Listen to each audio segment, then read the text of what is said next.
Bonjour tout le monde, dans cette nouvelle édition entre points de bourse technique de Valoris Securities pour le 1er novembre 2021. Alors, on avait signé la dernière fois que le MASI jouissait toujours d'un potentiel de hausse malgré le fait qu'il avait dépassé ses derniers plus hauts. Et on avait expliqué que l'apparition d'une fin de tendance dépendra si oui ou non les valeurs bancaires dépassent ou atteignent leur cible ou si les valeurs énergétiques accusent ou laissent apparaître des signaux de consolidation.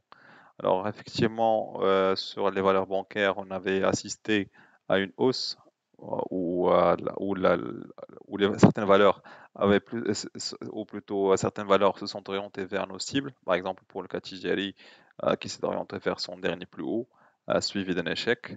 D'accord? Pour la BCP, par exemple, effectivement, on a dépassé le cap des 280 pour atteindre notre cible aux alentours de 285.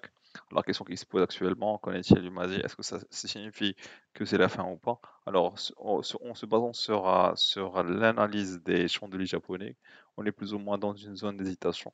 D'accord? La suite va dépendre si sur les prochaines séances, si on pourrait plus ou moins dépasser ces zones de refus, bon, traduit par des mèches, d'accord, entre les 13 500 et 13 650. Est-ce qu'on pourrait par exemple dépasser ces niveaux ou est-ce qu'on va assister à une clôture au-dessous de ces trois bougies, donc au-dessous des 13 500, ouais, qui pourrait orienter le basique vers les 13 450, voire même vers les 13 300. D'accord? Donc on ne va pas se précipiter, on va plutôt attendre la clôture de ces deux prochaines séances pour avoir un avis plus ou moins plus solide. Alors même sur le plan des indicateurs techniques, bon, on avait signalé à maintes reprises ce niveau en vert. On avait dit que le dépassement ou pas sera un élément déclencheur quant à une accélération ou pas.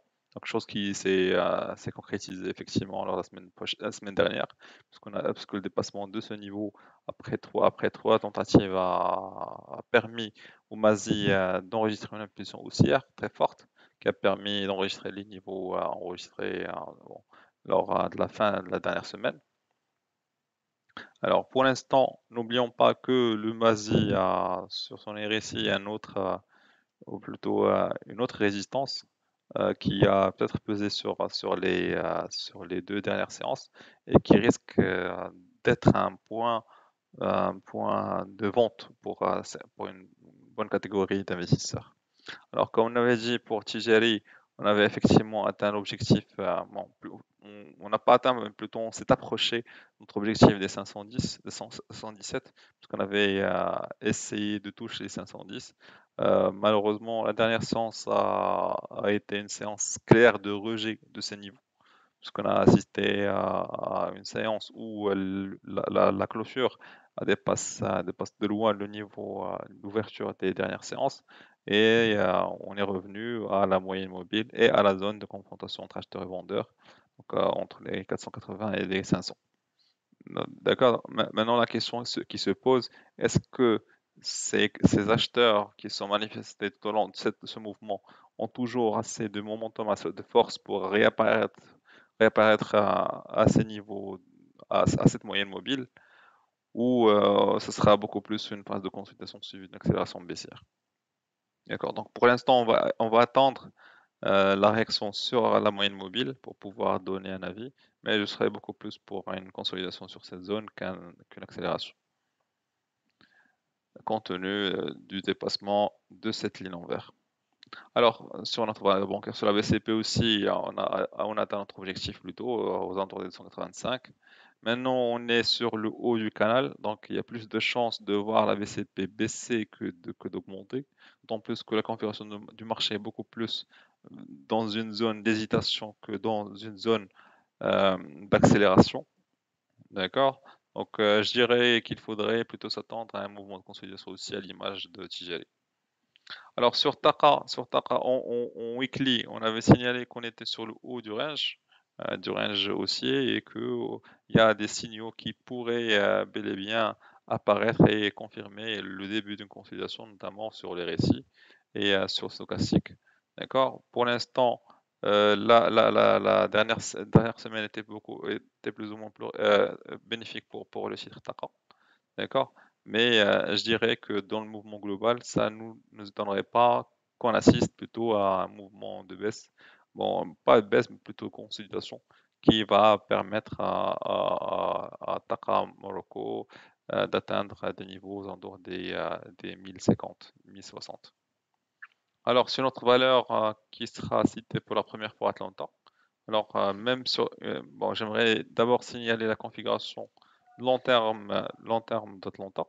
Alors, sur Atlanta, bon, si on revient en arrière, on constate la formation d'une résistance long terme, donc cette ligne en vert, 84, qui a permis de réaliser réaliser une figure de épaule tête épaule, donc sur long terme, donc, entre 2012 et 2020, 2021, épaule tête épaule, et sortie par le haut a permis de déclencher ce mouvement haussier qui a permis à Atlanta d'enregistrer un nouveau plus haut historique depuis presque 10 ans.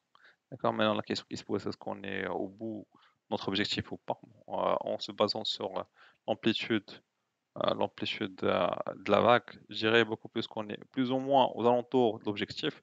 Alors maintenant, est-ce que ça veut dire que le mouvement va se consolider ou pas?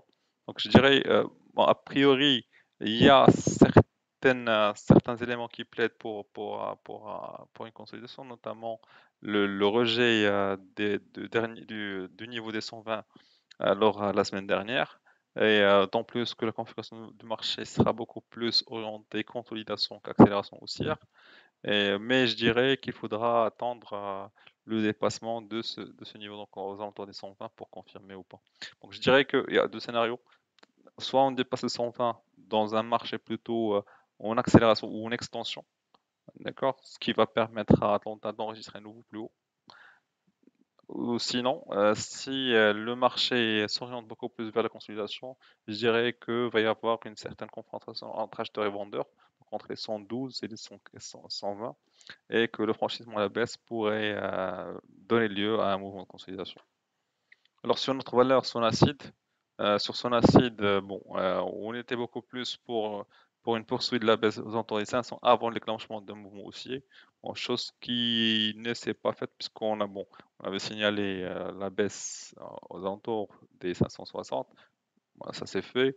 Mais vu qu'il y a eu une apparition d'acheteurs sur cette zone des 500, 510, 500, 520, la sortie par le haut a permis de réaliser une accélération haussière, sauf que j'aimerais signaler que pour l'instant, les signaux ne sont pas très solides pour l'évolution haussière de son acide sur le court terme. Pourquoi? Parce que bon, c'est vrai qu'on est revenu dans un trend, dans un canal haussier sur les RSI, d'accord? Mais si vous constatez cette zone, vous allez plus ou moins constater qu'on est toujours en train de tester le plus bas au retour de ce canal et qu'il n'y a pas eu une vraie impulsion haussière pour pousser le titre vers le haut du canal. D'accord? Donc je dirais qu'il faudra faire plutôt attention à son acide et qu'un dépassement des niveaux des 600 pourrait bel et bien signaler une sortie à nouveau du canal haussier et donc une poursuite de la baisse. Merci pour votre attention, à la prochaine.